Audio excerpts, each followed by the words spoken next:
ಮಾತಾಡಿ.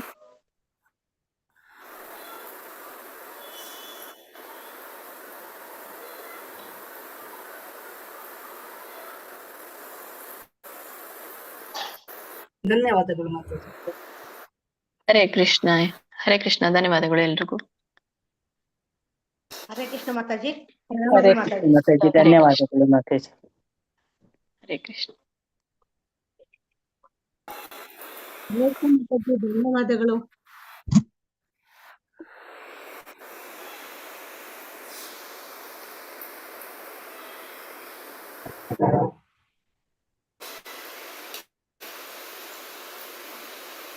ಸ್ಕ್ರೀನ್ ಹಾಕ್ತೀರಾ ಮಾತಾಜಿ? ಸಾವಿನ ಮಾತಾಜಿ. ಮಾತಾಜಿ ಹಾಕ್ತೀನಿ ಮಾತಾಜಿ. ಮಾತಾಜಿ ಹಾಕ್ತೀನಿ. Okay okay.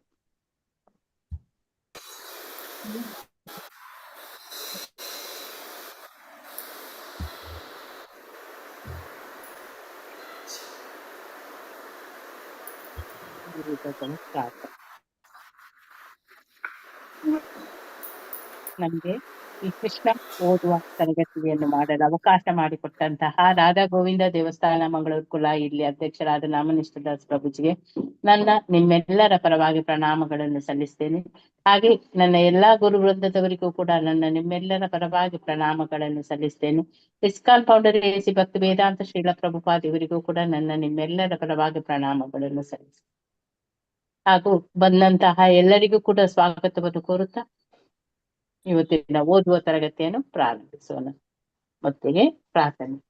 ಓಂ ಅಜ್ಞಾನತಿ ಮಿರಂತಸ್ಯ ಜ್ಞಾನಾಂಜನಶಲಾಕಾಯ ಚಕ್ಷುರುನ್ಮಿಲಿತಂ ಯೇನ ತಸ್ಮೈ ಶ್ರೀ ಗುರುವೇ ನಮಃ.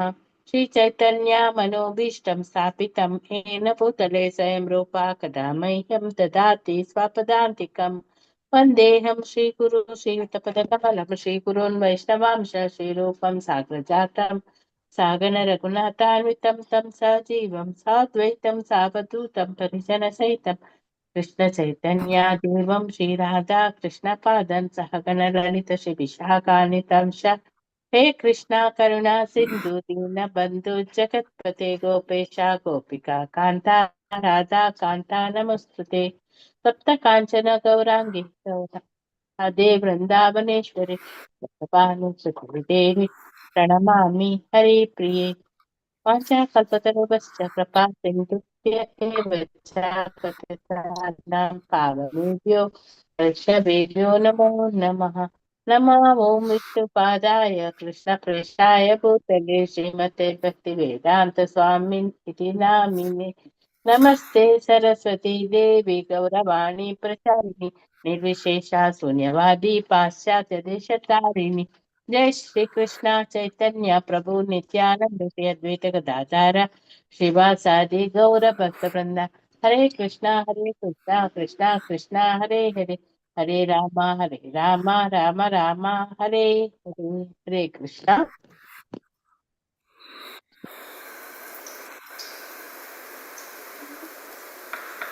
ಕೃಷ್ಣ ಮಾತಾಜಿ. ಹರೇ ಕೃಷ್ಣ. ಯಾರು ಹರೇ ಕೃಷ್ಣ. ಪ್ರಣಾಮಗಳು. ಪ್ರಣಾಮಗಳು ಮಾತಾಜಿ. ಹರೇ ಕೃಷ್ಣ ಮಾತಾಜಿ. ಹರೇ ಕೃಷ್ಣ. ಕೃಷ್ಣ ಇದೆಲ್ಲೋ ಮಾತಾಜಿ ಅದು ಹೇಳ್ಬೇಕಲ್ವ ಮಾತಾಜಿ. ಹರೇ ಕೃಷ್ಣ ಮಾತಾಜಿ. ಹರೇ ಕೃಷ್ಣ ಮಾತಾಜಿ. ಹರೇ ಕೃಷ್ಣ. ಯಾರು ಓದ್ಲಿಕ್ಕೆ? ಒಂದ್ ನಿಮಿಷ ಮಾತಾಜಿ ನೋಡ್ತೀನಿ. ನೋಡಿ.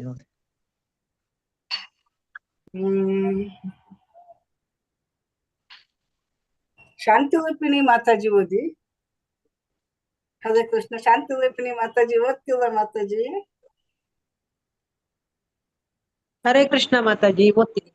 ಓಕೆ ಮಾತಾಜಿ ಓದಿ ಮಾತಾಜಿ. ಸೌಂಡ್ ಬರ್ತಾ ಇದೆ ಕಾಣ್ಬೇಕಲ್ವಾ? ಬರ್ರ ಏನೋ ಡಿಸ್ಟರ್ಬೆನ್ಸ್ ಇದೆ ಮಾತಾಜಿ. ಹೌದು, ಏನೋ ಒಂದು ತುಂಬಾ ಡಿಸ್ಟರ್ಬೆನ್ಸ್ ಇದೆ, ಅದಕ್ಕೆ ಬೇಡ, ಬೇರೆಯವ್ರಿಗೆ ಕೊಡಿ. ಇಲ್ಲ ಇವಾಗಿಲ್ಲ, ನಿಮ್ದು ಕ್ಲಿಯರ್ ಇದೆ, ಸ್ಪಷ್ಟವಾಗಿದೆ. ಓಕೆ. ವೇದಗಳ ಪ್ರಾರ್ಥನೆ. ಇದಕ್ಕೆ ಸಂಬಂಧಿಸಿದಂತೆ ಡಿಸ್ಟರ್ಬೆನ್ಸ್ ಇದೆ ಹೇಳಿ. ಶ್ರೀಧರ ಸ್ವಾಮಿಗಳು ಒಂದು ಒಳ್ಳೆಯ ಪದ್ಯವನ್ನು ರಚಿಸಿದ್ದಾರೆ. ಕೆಲವರು ಈ ಭೌತಿಕ ಜಗತ್ತು ಮಿಥ್ಯೆ ಎಂದು ಭಾವಿಸುತ್ತಾರೆ. ಆದರೂ ಇದರಲ್ಲಿಯೂ ಸತ್ಯನಾಗಿ ಪ್ರಕಟವಾಗುವ ದೇವೋತ್ತಮ ಪರಮಪುರುಷನನ್ನು ನಾನು ಪೂಜಿಸುತ್ತೇನೆ. ಈ ಭೌತಿಕ ಜಗತ್ತು ಮಿಥ್ಯೆ ಎನ್ನುವ ಭಾವನೆಗೆ ತಿಳುವಳಿಕೆ ಇಲ್ಲದಿರುವುದೇ ಕಾರಣ.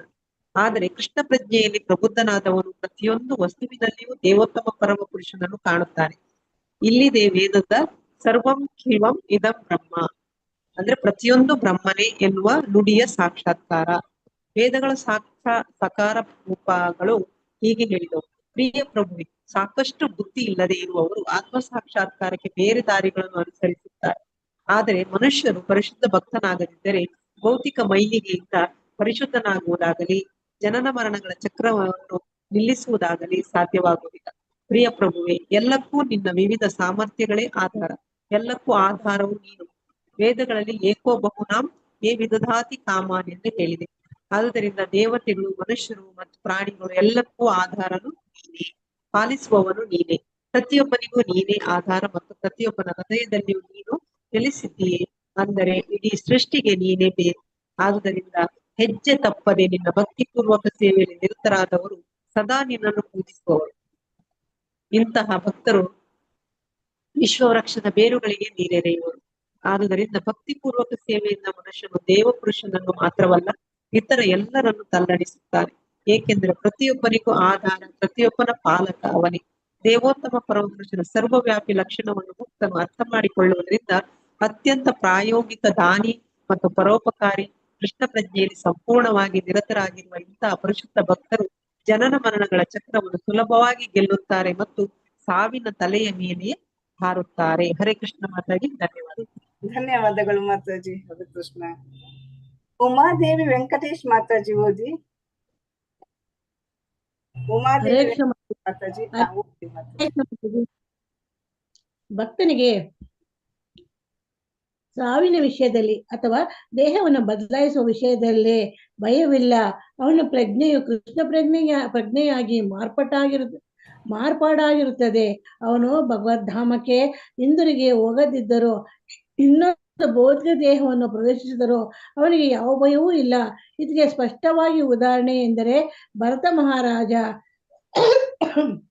ಅವನಿಗೆ ಯಾವ ಭಯವೂ ಇಲ್ಲ. ಇದಕ್ಕೆ ಸ್ಪಷ್ಟವಾದ ಉದಾಹರಣೆ ಎಂದರೆ ಭರತ ಮಹಾರಾಜ. ಅವನು ಮರುಜನ್ಮದಲ್ಲಿ ಅವನು ಜಿಂಕೆಯಾದರೂ ಅವನ ಮುಂದಿನ ಜನ್ಮದಲ್ಲಿ ಎಲ್ಲ ಭೌತಿಕ ಕಶ್ಮಲ ಸೋಂಕಿನಿಂದ ಸಂಪೂರ್ಣವಾಗಿ ಬಿಡುಗಡೆ ಹೊಂದಿ ಭಗವಂತನ ರಾಜ್ಯಕ್ಕೆ ಏರಿ ಹೋದನು. ಆದ್ದರಿಂದ ಭಕ್ತನಿಗೆ ಸೋಲೆಂಬುದೇ ಇಲ್ಲ ಎಂದು ಭಗವದ್ಗೀತೆಯಲ್ಲಿ ಹೇಳುತ್ತದೆ. ಆಧ್ಯಾತ್ಮಿಕ ರಾಜ್ಯಕ್ಕೆ ಭಗವದ್ಧಾಮಕ್ಕೆ ಭಕ್ತನ ಆದ್ಯವು ಖಾತರಿಯಾಗಿದೆ. ಭಕ್ತನು ಒಂದು ಜನ್ಮದಲ್ಲೇ ತಪ್ಪು ಮಾಡಬಹುದು, ಆದರೆ ಅವನು ಕೃಷ್ಣ ಪ್ರಜ್ಞೆಯು ಮುಂದುವರಿಯುವುದರಿಂದ ಅದು ಅವನು ಮತ್ತೆ ಭಗವದ್ಧಾಮಕ್ಕೆ ಹೋಗುವವರೆಗೂ ಮೇಲೇರಿಸುತ್ತದೆ. ಭಕ್ತನು ತನ್ನ ವೈಯಕ್ತಿಕ ಬದುಕನ್ನು ಅವನು ಶಿಷ್ಯನಾದರೂ ಸಹ ಕಡೆಗೆ ಪರಿಶುದ್ಧನಾಗಿ ಕಷ್ಟವಿಲ್ಲದೆ ಭಗವಂತನ ಜಗತ್ತನ್ನು ಪ್ರವೇಶಿಸಲು ಸಮರ್ಥನಾಗುತ್ತಾನೆ. ಪರಿಶುದ್ಧ ಭಕ್ತನು ಸುಲಭವಾಗಿ ಸಾವನ್ನು ಮೀರುವುದಷ್ಟೇ ಅಲ್ಲ, ಅವನಿಗೆ ಕೃಪೆಯಿಂದ ಅವನ ಹಿಂಬಾಲಕರು ಕಷ್ಟವಿಲ್ಲದೆ ಅದನ್ನು ಮಾಡಬಲ್ಲರು. ಭಕ್ತಿಪೂರ್ವಕ ಮಾತಾಜಿ ಅಡ್ವರ್ಟೈಸ್ಮೆಂಟ್ ಬಂದಿದೆ. ಭಕ್ತಿಪೂರ್ವಕ ಸೇವೆಯ ಶಕ್ತಿ ಎಷ್ಟೆಂದರೆ ಪರಿಶುದ್ಧ ಭಕ್ತನು ಅಜ್ಞಾನ ಸಾಗರವನ್ನು ದಾಟಲು ತಾನು ಮಾಡಿದ ದಿವ್ಯ ಉಪದೇಶದಿಂದ ಇನ್ನೊಬ್ಬನಿಗೆ ಚೈತನ್ಯವನ್ನು ನೀಡಬಲ್ಲ. ಪರಿಶುದ್ಧ ಭಕ್ತನು ತನ್ನ ಶಿಷ್ಯನಿಗೆ ಮಾಡುವ ಉಪದೇಶವು ಬಹು ಸರಳ. ಪರಿಶುದ್ಧ ಭಕ್ತನ ಹೆಜ್ಜೆಯನ್ನಿಟ್ಟು ನಡೆಯಲು ಯಾರಿಗೂ ಕಷ್ಟವಾಗುವುದಿಲ್ಲ. ಬ್ರಹ್ಮ, ಶಿವ, ಕುಮಾರರು, ಮನು, ಕಪಿಲ, ಪ್ರಹ್ಲಾದ ಮಹಾರಾಜ, ಜನಕ ಮಹಾರಾಜ, ಸುಕ್ಮನಿಗಳು, ಯಮರಾಜ ಮೊದಲಾದ ಗೌರವ ಪಡೆದು ಗುರು ಶಿಷ್ಯ ಪರಂಪರೆಯಲ್ಲಿ ಅನುಸರಿಸುವ ಯಾರಿಗೇ ಆಗಲಿ ಮುಕ್ತಿಯ ದ್ವಾರವು ತೆರೆದಿರುತ್ತದೆ. ಇದಕ್ಕೆ ಪ್ರತಿಯಾಗಿ ಭಕ್ತರಾಗಿರದೆ ಜ್ಞಾನ, ಯೋಗ ಮತ್ತು ಕರ್ಮಗಳಂತಹ ಆತ್ಮ ಸಾಕ್ಷಾತ್ಕಾರದ ಅನಿಶ್ಚಿತೆ ಮಾರ್ಗದಲ್ಲಿ ನಡೆಯುವವರು ಇನ್ನು ಕಶ್ಮಲದ ಸೋಂಕಿರುವವರು ಎಂದು ಅರ್ಥ. ಆತ್ಮ ಸಾಕ್ಷಾತ್ಕಾರ ಹಾದಿಯಲ್ಲಿ ಸಾಕಷ್ಟು ಮುಂದುವರೆದಿದ್ದಾರೆ ಎಂದು ಕಂಡರು. ಹೀಗೆ ಪರಿಶುದ್ಧರಾದವರು ತಮ್ಮನ್ನು ಹಿಂಬಾಲಿಸುವ ಇದರಿಗೆ ಮುಕ್ತಿ ಮಾರ್ಗವನ್ನು ತೋರಿಸುವುದರಲ್ಲಿ ತಾವು ಬಿಡುಗಡೆಯನ್ನು ಪಡೆಯಲಾರರು. ಭಕ್ತರಲ್ಲದ ಇಂಥವರನ್ನು ಸರಪಳಿ ಕಟ್ಟಿದ ಪ್ರಾಣಿಗಳಿಗೆ ಹೋಲಿಸುತ್ತಾರೆ. ಏಕೆಂದರೆ ಒಂದು ನಿಶ್ಚಿತ ನಂಬಿಕೆಯ ಮಿತವಾದ ವ್ಯಾಪ್ತಿಯಾಚೆ ಹೋಗುವ ಸ್ವತಂತ್ರವೂ ಅದಕ್ಕಿಲ್ಲ. ಭಗವದ್ಗೀತೆಯು ಅವರನ್ನು ವೇದವಾದ ಎಂದು ಖಂಡಿಸುತ್ತದೆ. ಪ್ರಕೃತಿ ಗುಣತ್ರಯಗಳಾದ ಸತ್ವ, ರಜಸು ಮತ್ತು ತಮಸ್ಸುಗಳಿಗೆ ವೇದಗಳು ಸಂಬಂಧಿಸಿದ ಎನ್ನುವುದನ್ನು ಅವರು ಅರ್ಥ ಮಾಡಿಕೊಳ್ಳಲಾರರು. ಹರೇ ಕೃಷ್ಣ ಮಾತಾಜಿ. ಧನ್ಯವಾದಗಳು. ಧನ್ಯವಾದಗಳು ಮಾತಾಜಿ. ವೆಂಕಟೇಶ್ ಪ್ರಭುಜಿ ಓದಿ. ವೆಂಕಟೇಶ್ ಪ್ರಭುಜಿ. ಹರೇ ಕೃಷ್ಣ ಮಾತಾಜಿ. ಓದಿ. ವೇದಗಳು ವಿಧಿಸುವ ಕರ್ತವ್ಯಗಳ ವ್ಯಾಪ್ತಿಯಾಚೆ ಮನುಷ್ಯನು ಹೋಗಬೇಕು. ಕೃಷ್ಣ ಪ್ರಜ್ಞೆಯನ್ನು ಭಕ್ತಿಪೂರ್ವಕ ಸೇವೆಯನ್ನು ಆರಿಸಿಕೊಳ್ಳಬೇಕು ಎಂದು ಕೃಷ್ಣನು ಅರ್ಜುನನಿಗೆ ಉಪದೇಶ ಮಾಡಿದನು. ಭಗವದ್ಗೀತೆಯಲ್ಲಿ ನಿಸ್ಸೈರ್ಗುಣ್ಯೋ ಭವಾರ್ಜುನ ಎಂದು ಹೇಳಿದೆ. ಪ್ರೀತಿಯ ಅರ್ಜುನ, ವೇದ ವಿಧಿಗಳನ್ನು ಮೀರಲು ಪ್ರಯತ್ನಿಸು. ವೇದ ವಿಧಿಗಳ ಆಚರಣೆಯನ್ನು ಮೀರಿದ್ದು ಭಕ್ತಿಪೂರ್ವಕ ಸೇವೆ. ತನ್ನ ಪರಿಶುದ್ಧ ಸೇವೆಯಲ್ಲಿ ನಿರತರಾದವರು ಬ್ರಹ್ಮನಲ್ಲಿ ನೆಲೆಗೊಂಡವರು ಎಂದು ಭಗವದ್ಗೀತೆಯಲ್ಲಿ ಪ್ರಭುವು ಸ್ಪಷ್ಟವಾಗಿ ಹೇಳುತ್ತಾನೆ. ವಾಸ್ತವವಾಗಿ ಬ್ರಹ್ಮ ಸಾಕ್ಷಾತ್ಕಾರ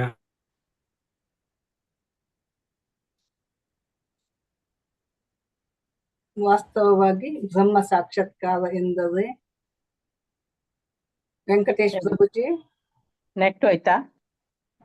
ಸೇರಿ ದೇವರನ್ನು ಪ್ರೀತಿಸುವುದು ಹೇಗೆ ಎಂದು ಕಲಿತುಕೊಂಡು ಅನಂತರ ಧರ್ಮ ಗ್ರಂಥಗಳ ಸಿದ್ಧ ಸೂತ್ರಗಳನ್ನು, ಔಪಚಾರಿಕ ವಿಧಿಗಳನ್ನು ಮೀರುವ ವಿಧಾನಗಳನ್ನು ಕಲಿಯುವಂತೆ ಎಲ್ಲ ಧರ್ಮಗಳ ಅನುಯಾಯಿಗಳಿಗೆ ಅಧಿಕಾರಿವಾಣಿಯಿಂದ ಕೊಟ್ಟ ಮಹಾನ್ ಕರೆ. ಸಿದ್ಧರೂಪದ ಮಾಮೂಲಿ ಧಾರ್ಮಿಕ ತತ್ವಗಳನ್ನು ದಾಟಲಾರದವನನ್ನು ಯಜಮಾನನು ಸರಪಳಿಯಿಂದ ಕಟ್ಟಿ ಹಾಕಿದ ಪ್ರಾಣಿಗಳಿಗೆ ಹೋಲಿಸುತ್ತಾರೆ. ಎಲ್ಲ ಧರ್ಮಗಳ ಗುರಿಯು ಭಗವಂತನನ್ನು ಅರ್ಥ ಮಾಡಿಕೊಂಡು ಮನುಷ್ಯನಲ್ಲಿ ಸುಪ್ತವಾಗಿರುವ ದೈವ ಪ್ರೇಮವನ್ನು ಬೆಳೆಸುವುದು. ಧರ್ಮದ ಸೂತ್ರಗಳಿಗೆ ಮತ್ತು ವಿಧಿಗಳಿಗೆ ಮನುಷ್ಯನು ಬದ್ಧನಾಗಿ ಭಗವತ್ ಪ್ರೇಮದ ಸ್ಥಿತಿಗೆ ತರದಿದ್ದರೆ ಅವನು ಸರಪಳಿಯಿಂದ ಬಂಧಿಸಿದ ಪ್ರಾಣಿ ಎಂದೇ ಪರಿಗಣಿಸಲ್ಪಡುತ್ತಾನೆ. ಎಂದರೆ ಕೃಷ್ಣ ಪ್ರಜ್ಞೆಯಲ್ಲಿಲ್ಲದ ಮನುಷ್ಯನು ಭೌತಿಕ ಜೀವನದ ಕಲ್ಮಶದಿಂದ ಬಿಡುಗಡೆ ಹೊಂದಲು ಅರ್ಹನಲ್ಲ. ಶ್ರೀಧರ ಸ್ವಾಮಿಗಳು ಒಂದು ಸುಂದರ ಕವನದಲ್ಲಿ ಹೀಗೆ ಹೇಳುತ್ತಾರೆ: ಇತರರು ಕಠಿಣ ವ್ರತಗಳನ್ನು ಕೈಗೊಳ್ಳಲಿ, ಬೆಟ್ಟಗಳ ಮೇಲಿಂದ ಬಿದ್ದು ಪ್ರಾಣವನ್ನು ಕಳೆದುಕೊಳ್ಳಲಿ, ಮುಕ್ತಿಗಾಗಿ ಪವಿತ್ರ ಸ್ಥಳಗಳಿಗೆ ಯಾತ್ರೆ ಹೋಗಲಿ, ಇಲ್ಲವೇ ತತ್ವಜ್ಞಾನ ಮತ್ತು ವೈದಿಕ ಸಾಹಿತ್ಯಗಳ ಅಧ್ಯಯನದಲ್ಲಿ ಮುಳುಗಿರಲಿ, ಯೋಗಿಗಳು ತಮ್ಮ ಧ್ಯಾನದ ಸೇವೆಯಲ್ಲಿ ಮಗ್ನರಾಗಿರಲಿ, ವಿವಿಧ ಪಂಥಗಳವರು ಯಾವುದು ಅತ್ಯುನ್ನತ ಎನ್ನುವ ವ್ಯರ್ಥ ಚರ್ಚೆಯಲ್ಲಿ ತೊಡಗಿರಲಿ, ಕೃಷ್ಣ ಪ್ರಜ್ಞೆ ಇಲ್ಲದಿದ್ದರೆ, ಭಕ್ತಿಪೂರ್ವಕ ಸೇವೆಯಲ್ಲಿ ನಿರತನಾಗಿಲ್ಲದಿದ್ದರೆ, ದೇವೋತ್ತಮ ಪರಮಪುರುಷನ ಕರುಣೆ ಇಲ್ಲವಾದರೆ ಮನುಷ್ಯನು ಅಜ್ಞಾನ ಸಾಗರವನ್ನು ದಾಟಲಾರ ಎನ್ನುವುದು ವಾಸ್ತವ. ಆದುದರಿಂದ ಜಾಣನಾದವನು ಎಲ್ಲಾ ಮಾಮೂಲಿ ಯೋಚನೆಗಳನ್ನು ಬಿಟ್ಟು ವಾಸ್ತವ ಮುಕ್ತಿಗಾಗಿ ಕೃಷ್ಣ ಪ್ರಜ್ಞೆಯ ಆಂದೋಲನವನ್ನು ಸೇರುತ್ತಾನೆ. ಧನ್ಯವಾದಗಳು ಪ್ರಭುಜಿ. ಕೃಷ್ಣ ಮಾತಾಜಿ. ಧನ್ಯವಾದಗಳು ಮಾತಾಜಿ. ಶಿವಗಂಗಾ ಮಾತಾಜಿ ಓದಿ. ಶಿವಗಂಗಾ ಮಾತಾಜಿ. ನಾನು ಓದ್ಲಿಲ್ಲ ಮಾತಾಜಿ, ವಿದ್ಯಾ ಮಾತಾಜಿ ಓದ್ಲಿಲ್ಲ. ವಿದ್ಯಾ ಮಾತಾಜಿ ಓದಿ. ಮಾತಾಜಿ ಓದಿ. ಸಕಾರ ವೇದಗಳು ತಮ್ಮ ಪ್ರಾರ್ಥನೆಯನ್ನು ಮುಂದುವರಿಸಿದವು. ಪ್ರಿಯ ಪ್ರಭು, ವೇದಗಳು ನಿನ್ನ ನಿರಾಕಾರ ಸ್ವರೂಪವನ್ನು ವಿವರಿಸುತ್ತದೆ. ನಿನಗೆ ಕೈಗಳಿಲ್ಲದಿದ್ದರೂ ನಿನಗೆ ಅರ್ಪಿಸಿದ ಎಲ್ಲಾ ಆಹುತಿಗಳನ್ನು ಸ್ವೀಕರಿಸುತ್ತಿವೆ. ನಿನಗೆ ಕಾಲುಗಳಿಲ್ಲ, ಆದರೆ ಬೇರೆ ಎಲ್ಲರಿಗಿಂತಲೂ ವೇಗವಾಗಿ ನೀನು ನಡೆಯಬಲ್ಲೆ. ನಿನಗೆ ಕಣ್ಣುಗಳಿಲ್ಲದಿದ್ದರೂ ಭೂತ, ವರ್ತಮಾನ ಮತ್ತು ಭವಿಷ್ಯಗಳ ಆಗು ಹೋಗುಗಳನ್ನೆಲ್ಲ ನೀನು ಕಾಣಬಲ್ಲೆ. ಕಿವಿಗಳಿಲ್ಲದಿದ್ದರೂ ಆಡಿದ ಮಾತುಗಳೆಲ್ಲವನ್ನು ಕೇಳಬಲ್ಲೆ.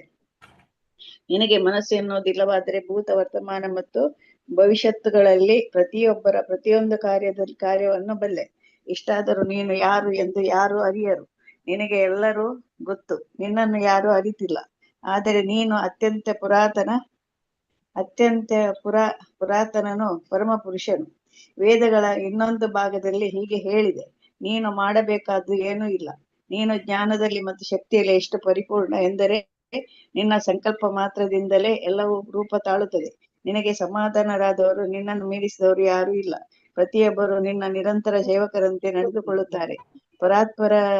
ಪರಾತ್ಪರಕ್ಕೆ ಕಾಲುಗಳಿಲ್ಲ, ಕೈಗಳಿಲ್ಲ, ಕಣ್ಣುಗಳಿಲ್ಲ, ಕಿವಿಗಳಿಲ್ಲ, ಮನಸ್ಸಿಲ್ಲ. ಆದರೂ ಅವನು ತನ್ನ ಶಕ್ತಿಯ ಮೂಲಕ ಕ್ರಿಯೆಯನ್ನು ಮಾಡಿ ಎಲ್ಲಾ ಜೀವಿಗಳಿಗೆ ಅಗತ್ಯವನ್ನು ಪೂರೈಸಬಲ್ಲ ಎನ್ನುವುದನ್ನು ವೇದಗಳು ಹೀಗೆ ವರ್ಣಿಸುತ್ತಿವೆ: ಅವನು ಸರ್ವವ್ಯಾಪ್ತಿ. ಎಲ್ಲಾ ಜೀವಿಗಳ ಕೈಗಳು, ಕಾಲುಗಳು, ಕಿವಿಗಳು ಮತ್ತು ಕಣ್ಣುಗಳು ಮಾತುಗಳು ಜೀವ ಹೃದಯದಲ್ಲಿ ಪೀಠಸ್ಥನಾಗಿರುವ ಪರಮಾತ್ಮನ ಆದೇಶದಂತೆ ನಡೆದುಕೊಳ್ಳುತ್ತದೆ. ಪರಮಾತ್ಮನು ಇಲ್ಲದೆ ಹೋದರೆ ಕೈಕಾಲುಗಳು ಕೆಲಸ ಮಾಡಲಾರವು. ಆದರೆ ದೇವೋತ್ತಮ ಪರಮಪುರುಷನು ಎಷ್ಟು ಶ್ರೇಷ್ಠ, ಸ್ವತಂತ್ರ ಮತ್ತು ಪರಿಪೂರ್ಣ ಎಂದರೆ ಕಣ್ಣುಗಳು ಮತ್ತು ಕೈಕಾಲುಗಳು ಇಲ್ಲದಿದ್ದರೂ ಅವನು ತನ್ನ ಕೆಲಸ ಕಾರ್ಯಗಳನ್ನು ಇತರರನ್ನು ಅವಲಂಬಿಸಬೇಕಾಗಿಲ್ಲ. ಪ್ರತಿಯಾಗಿ ಇತರರು ತಮ್ಮ ಇಂದ್ರಿಯಗಳ ಚಟುವಟಿಕೆಗಳಿಗೆ ಅವನನ್ನು ಅವಲಂಬಿಸುತ್ತಾರೆ. ಪರಮಾತ್ಮನು ಜೀವನಿಗೆ ಪ್ರೇರಣೆಯನ್ನು ನೀಡಿ ಮಾರ್ಗದರ್ಶನವನ್ನು ಮಾಡದಿದ್ದರೆ ಜೀವಿ ಏನನ್ನು ಮಾಡಲಾರ. ವಾಸ್ತವಾಂಶವೆಂದರೆ ಹರೇ ಕೃಷ್ಣ ಮಾತಾಜಿ. ಧನ್ಯವಾದಗಳು. ವಿ ಮಂಗಳ ಮಾತಾಜಿ ಅನ್ಮ್ಯೂಟ್ ಮಾಡ್ಕೊಳ್ಳಿ. ವಿ ಮಂಗಳ ಮಾತಾಜಿ, ವಿ ಮಂಗಳ ಮಾತಾಜಿ ಅನ್ಮ್ಯೂಟ್ ಮಾಡ್ಕೊಳ್ಳಿ. ಹರೇ ಕೃಷ್ಣ ಮಾತಾಜಿ. ಹರೇ ಕೃಷ್ಣ ಮಾತಾಜಿ. ಕೇಳಿಸ್ತಾ ಇದೆಯಾ ಮಾತಾಜಿ? ವಾಸ್ತವವೆಂದರೆ ಕಟ್ಟಕಡೆಯದಾಗಿ ಪರಮಪುರುಷನೇ ಪರಮ ಸತ್ಯ. ಅವನು ವಿವಿಧ ಶಕ್ತಿಗಳ ಮೂಲಕ ಕಾರ್ಯ ಮಾಡುತ್ತಾನೆ. ಆದರೆ ಇದನ್ನು ಪ್ರಾಪಂಚಿಕವಾದಿಗಳು ಕಾಣಲಾರರು. ಹಾಗಾಗಿ ಅವನು ನಿರಾಕಾರಿ ಎಂದು ಪ್ರಾಪಂಚಿಕವಾದಿಗಳು ಒಪ್ಪಿಕೊಳ್ಳುತ್ತಾರೆ. ಉದಾಹರಣೆಗೆ, ಒಂದು ಹೂವಿನ ಚಿತ್ರದಲ್ಲಿ ವೈಯಕ್ತಿಕ ಕಲೆಗಾರಿಕೆಯನ್ನು ಕಾಣಬಹುದು. ಬಣ್ಣಗಳ ಹೊಂದಾಣಿಕೆ, ಆಕಾರ ಮೊದಲಾದವುಗಳಿಗೆ ಕಲೆಗಾರನ ಸೂಕ್ಷ್ಮ ಗಮನವು ಅಗತ್ಯವಾಯಿತು ಎಂದು ಅರ್ಥ ಮಾಡಿಕೊಳ್ಳಬಹುದು. ಅರಳುವ ವಿವಿಧ ಹೂಗಳ ಚಿತ್ರದಲ್ಲಿ ಕಲಾವಿದನ ಕೆಲಸವು ಸ್ಪಷ್ಟವಾಗಿ ಕಾಣುತ್ತದೆ. ಆದರೆ ಜಡ ಪ್ರಾಮಾಣಿಕವಾದಿಯು ನಿಸರ್ಗದಲ್ಲಿ ಅರಳುತ್ತಿರುವ ವಾಸ್ತವಿಕ ಪುಷ್ಪಗಳಂಥ ಕಲಾತ್ಮಕ ಅಭಿವ್ಯಕ್ತಿಗಳಲ್ಲಿ ಭಗವಂತನ ಕೈಯನ್ನು ಗುರುತಿಸದೆ ಪರಾತ್ಪರವು ನಿರಾಕಾರ ಎಂದು ತೀರ್ಮಾನಿಸುತ್ತಾನೆ. ವಾಸ್ತವವಾಗಿ ಪರಾತ್ಪರನು ಸಾಕಾರನೇ, ಆದರೆ ಸ್ವತಂತ್ರನು. ಒಂದು ನಿಮಿಷ ಮಾತಾಜಿ. ಅವನೇ ಕೈಯಲ್ಲಿ ಕುಂಚವನ್ನು ಒಂದು ನಿಮಿಷ ಹೋಗಿದೆ ಒಂದು ನಿಮಿಷಕ್ಕೆ. ಅವನ ಕೈಯಲ್ಲಿ ಕುಂಚವನ್ನು ಬಣ್ಣಗಳನ್ನು ಹಿಡಿದುಕೊಂಡು ಹೂಗಳಿಗೆ ಬಣ್ಣಗಳನ್ನು ಹಾಕುವ ಅಗತ್ಯವಿಲ್ಲ. ಆದರೆ ಅವನ ಶಕ್ತಿಗಳು ಎಷ್ಟು ಆಶ್ಚರ್ಯಕರವಾಗಿ ಕೆಲಸ ಮಾಡುತ್ತವೆಂದರೆ ಕಲಾವಿದನ ನೆರವಿಲ್ಲದೆಯೇ ಹೂಗಳು ಸೃಷ್ಟಿಯಾದಂತೆ ಭಾಸವಾಗುತ್ತದೆ. ಜಾಣರಾದವರು ಪರಮಸತ್ಯದ ನಿರಾಕಾರ ಅಭಿಪ್ರಾಯವನ್ನು ಒಪ್ಪಿಕೊಳ್ಳುವುದು. ಏಕೆಂದರೆ ಮನುಷ್ಯನು ಪ್ರಭುವಿನ ಸೇವೆಯಲ್ಲಿ ತೊಡಗಿಲ್ಲದಿದ್ದರೆ ಪರಮನು ಹೇಗೆ ಕಾರ್ಯನಿರ್ವಹಿಸುತ್ತಾನೆ ಎನ್ನುವುದನ್ನು ಅರ್ಥ ಮಾಡಿಕೊಳ್ಳಲಾರ. ಅವನ ಹೆಸರನ್ನು ಅರಿಯಲಾರ. ಅವನ ಕಾರ್ಯಗಳ ಮತ್ತು ವೈಯಕ್ತಿಕ ಲಕ್ಷಣಗಳ ವಿಷಯವಾಗಿ ಭಕ್ತನಿಗೆ ಅರಿವಾಗುವುದೆಲ್ಲವೂ ಅವನ ಪ್ರೇಮಪೂರ್ವಕ ಸೇವಾ ಮನೋಭಾವದ ಮೂಲಕ ಮಾತ್ರ. ಭಗವದ್ಗೀತೆಯಲ್ಲಿ ಭೋಕ್ತಾರಂ ಯಜ್ಞ ತಪಸಾಂ ಎಂಬ ಯಜ್ಞಗಳನ್ನು ಮತ್ತು ಎಲ್ಲ ತಪಸ್ಸುಗಳ ಫಲಗಳನ್ನು ಅನುಭವಿಸುವನು ಪ್ರಭುವೆ ಎಂದು ಹೇಳಿದೆ. ಪ್ರಭುವು ಈಗೂ ಹೇಳುತ್ತಾನೆ, ಸರ್ವಲೋಕ ಮಹೇಶ್ವರಂ, ನಾನು ಎಲ್ಲ ಲೋಕಗಳ ನಾಯಕ. ದೇವೋತ್ತಮ ಪರಮಪುರುಷನ ಸ್ಥಾನ ಇಂತಹುದು.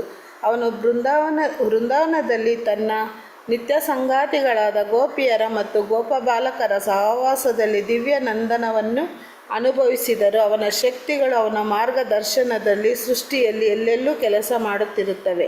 ಅವನ ನಿತ್ಯ ಲೀಲೆಗಳಿಗೆ ಅವು ಅಡ್ಡಿ ಮಾಡುವುದಿಲ್ಲ. ಧನ್ಯವಾದಗಳು ಮಾಡಿ ಮಾತಾಜಿ. ಧನ್ಯವಾದ ಮಾತಾಜಿ. ಹರೇ ಕೃಷ್ಣ. ಹರೇ ಕೃಷ್ಣ ಮಾತಾಜಿ. ಮಾತಾಜಿ. ಹರೇ ಕೃಷ್ಣ ಮಾತಾಜಿ. ಮುಂದಕ್ಕೆ ಓದಿಸ್ಬೇಕಾ ಎಕ್ಸ್ಪ್ಲೇನ್ ಮಾಡ್ತೀವ ಮಾತಾಜಿ? ಹರೇ ಕೃಷ್ಣ. ನಾಗವೇಣಿ ಮಾತಾಜಿ. ಹರೇ ಕೃಷ್ಣ. ಓದುದಾದ್ರೆ ಓದ್ಲಿ, ಇಲ್ಲದಿದ್ರೆ ನೋಡೋಣ. ಒಂದು ಓದಿಸ್ತೀನಿ ಮಾತಾಜಿ ಒಬ್ಬರಿಗೆ. ಶಿವಗಂಗಾ ಮಾತಾಜಿ. ಶಿವಗಂಗಾ ಮಾತಾಜಿ ಅನ್ಮ್ಯೂಟ್ ಮಾಡ್ಕೊಳ್ಳಿ. ಶಿವಗಂಗಾ ಮಾತಾಜಿ. ಹರೇ ಕೃಷ್ಣ ಮಾತಾಜಿ. ಓದಿ ಮಾತಾಜಿ. ಅನುಭವಿಸಿದರೂ ಅವನ ಶಕ್ತಿಗಳು ಅವನ ಮಾತಾಜಿ ಇಲ್ಲಿ ದೇವೋತ್ತಮ ಪರಮ ಪುರುಷನು. ಹರೇ ಕೃಷ್ಣ. ದೇವೋತ್ತಮ ಪರಮ ಪುರುಷನು ತನ್ನ ಶಕ್ತಿಗಳಿಂದ ಏಕಕಾಲದಲ್ಲಿ ನಿರಾಕಾರನಾಗಿಯೂ ವ್ಯಕ್ತಿಯಾಗಿಯೂ ಹೇಗೆ ಕೆಲಸ ಮಾಡುತ್ತಾನೆ ಎನ್ನುವುದನ್ನು ಭಕ್ತಿಪೂರ್ವಕ ಸೇವೆಯಿಂದ ಮಾತ್ರ ಅರ್ಥ ಮಾಡಿಕೊಳ್ಳಲು ಸಾಧ್ಯ. ಅವನು ಸರ್ವೋನ್ನತ ಚಕ್ರವರ್ತಿಯಂತೆ ಕೆಲಸ ಮಾಡುತ್ತಾನೆ. ಸಾವಿರಾರು ಮಂದಿ ರಾಜರು, ನಾಯಕರು ಅವನ ಕೈ ಕೆಳಗೆ ಕೆಲಸ ಮಾಡುತ್ತಾರೆ. ದೇವೋತ್ತಮ ಪರಮ ಪುರುಷನ ಪರಮ ಸ್ವತಂತ್ರ ನಿಯಂತ್ರಕ ಪುರುಷನು ಬ್ರಹ್ಮ, ಶಿವ, ಸ್ವರ್ಗದ ಅರಸನಾದ ಇಂದ್ರ, ಚಂದ್ರಲೋಕದ ಮತ್ತು ಸೂರ್ಯಲೋಕದ ಅರಸರು ಸೇರಿದಂತೆ ಎಲ್ಲಾ ದೇವತೆಗಳು ಅವನ ನಿರ್ದೇಶನದಲ್ಲಿ ಕೆಲಸ ಮಾಡುತ್ತಾರೆ. ಸೂರ್ಯನು ಬೆಳಗುವುದು,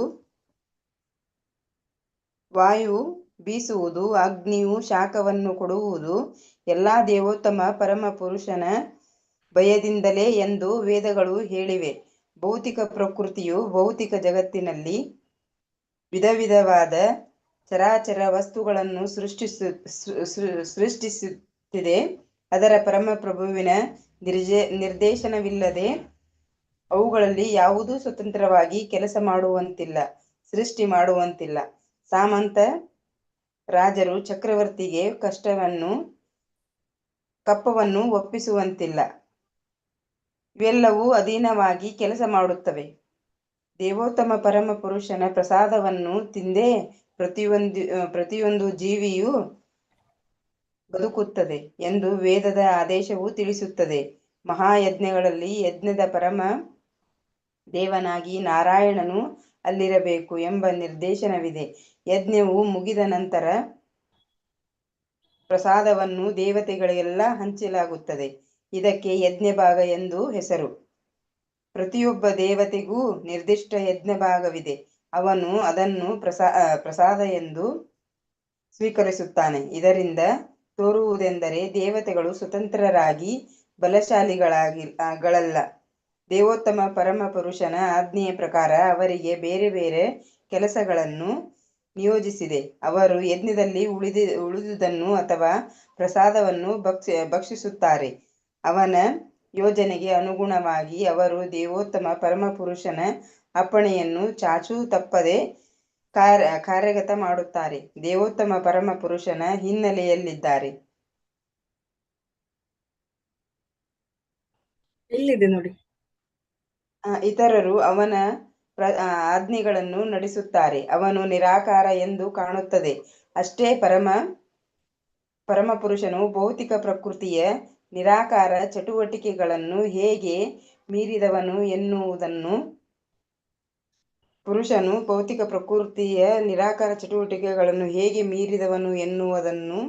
ನಮ್ಮ ಜಡ ಭೌತಿಕ ರೀತಿಯಲ್ಲಿ ನಾವು ಅರ್ಥ ಮಾಡಿಕೊಳ್ಳಲಾರೆವು.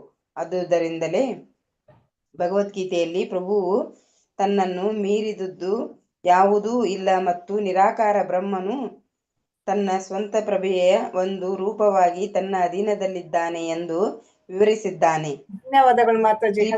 ಮಾತಾಜಿ ಧನ್ಯವಾದಗಳು ಮಾತಾಜಿ. ಹರೇ ಕೃಷ್ಣ ಮಾತಾಜಿ, ಧನ್ಯವಾದಗಳು ಎಲ್ಲರಿಗೂ ಕೂಡ. ಓಕೆ. ಕೃಷ್ಣ ಕೃಷ್ಣ ಕೃಷ್ಣ ಕೃಷ್ಣ ಕೃಷ್ಣ ಕೃಷ್ಣ ಕೃಷ್ಣ ಹೇ ಕೃಷ್ಣ ಕೃಷ್ಣ ಕೃಷ್ಣ ಕೃಷ್ಣ ಕೃಷ್ಣ ಕೃಷ್ಣ ಕೃಷ್ಣ ಹೇ ಕೃಷ್ಣ ಕೃಷ್ಣ ಕೃಷ್ಣ ಕೃಷ್ಣ ಕೃಷ್ಣ ಕೃಷ್ಣ ಹೇ ಕೃಷ್ಣ ಕೃಷ್ಣ ಕೃಷ್ಣ ಕೃಷ್ಣ ಕೃಷ್ಣ ಕೃಷ್ಣ ಕೃಷ್ಣ ಕೃಷ್ಣ ಹೇ ಕೃಷ್ಣ ಕೃಷ್ಣ ಕೃಷ್ಣ ಕೃಷ್ಣ ಕೃಷ್ಣ ಕೃಷ್ಣ ರಕ್ಷಾ ಮಾಂ. ಕೃಷ್ಣ ಕೃಷ್ಣ ಕೃಷ್ಣ ಕೃಷ್ಣ ಕೃಷ್ಣ ಕೃಷ್ಣ ಕೃಷ್ಣ ರಕ್ಷಾ ಮಾಂ. ಕೃಷ್ಣ ಕೃಷ್ಣ ಕೃಷ್ಣ ಕೃಷ್ಣ ಕೃಷ್ಣ ಕೃಷ್ಣ ಪಾಹಿ ಮಾಂ. ಕೃಷ್ಣ ಕೃಷ್ಣ ಕೃಷ್ಣ ಕೃಷ್ಣ ಕೃಷ್ಣ ಕೃಷ್ಣ ಪಾಹಿ ಮಾಂ. ರಾಮ ರಾಘವ ರಾಮ ರಾಘವ ರಾಮ ರಾಘವ ರಕ್ಷಾ ಮಾಂ. ರಾಮ ರಾಘವ ರಾಮ ರಾಘವ ರಕ್ಷಾ ಮಾಂ. ಕೃಷ್ಣ ಕೇಶವ ಕೃಷ್ಣ ಕೇಶವ ಕೃಷ್ಣ ಕೇಶವ ಪಾಹಿ ಮಾಂ. ಕೃಷ್ಣ ಕೇಶವ ಕೃಷ್ಣ ಕೇಶವ ಕೃಷ್ಣ ಕೇಶವ ಪಾಹಿ ಮಾಂ. ರಾಮ ರಾಘವ ರಕ್ಷಾ ಮಾಂ. ಕೃಷ್ಣ ಕೇಶವ ಪಾಹಿ ಮಾಂ. ರಾಮ ರಾಘವ ಕೃಷ್ಣ ಕೃಷ್ಣ ಕೇಶವ ಪಾಹಿ ಮಾಂ. ರಾಮ ರಾಘವ ರಕ್ಷಾ ಮಾಂ. ಕೃಷ್ಣ ಕೇಶವ ಪಾಹಿ ಮಾಂ. ರಾಮ ರಾಘವ ಕೃಷ್ಣ ರಾಮ ಕೇಶವ ಪಾಹಿ ಮಾಂ.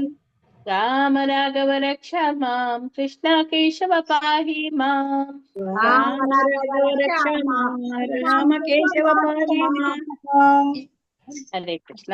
ಮಾತಾಜಿ ಹರೇ ಕೃಷ್ಣ ಮಾತಾಜಿ, ಸ್ವಲ್ಪ ಓದಕ್ಕೆ ಬಾಕಿ ಇದೆ ಮಾತಾಜಿ. ನೋಡಿ ಇಲ್ಲಿ ತನಕ ಅದು ಒಂದು ಪೇಜ್ ಆಗತ್ತೆ ಮಾತಾಜಿ. ರತ್ನ ಮಾತಾಜಿ ಓದ್ಲಿ ಮಾತಾಜಿ. ಇವಾಗ ಒಂದು 2 minutes ಈಗ ರತ್ನ ಮಾತಾಜಿ ಓದಿ ಆಯ್ತು ಮಾತಾಜಿ. ಎಲ್ಲಿಂದ ಮಾತಾಜಿ? ಇಲ್ಲಿಂದ ನೋಡಿ, ಬಾಣ ಇದೆ ಅಲ್ಲ ನೋಡಿ ಇಲ್ಲಿ, ಶ್ರೀಪಾದ.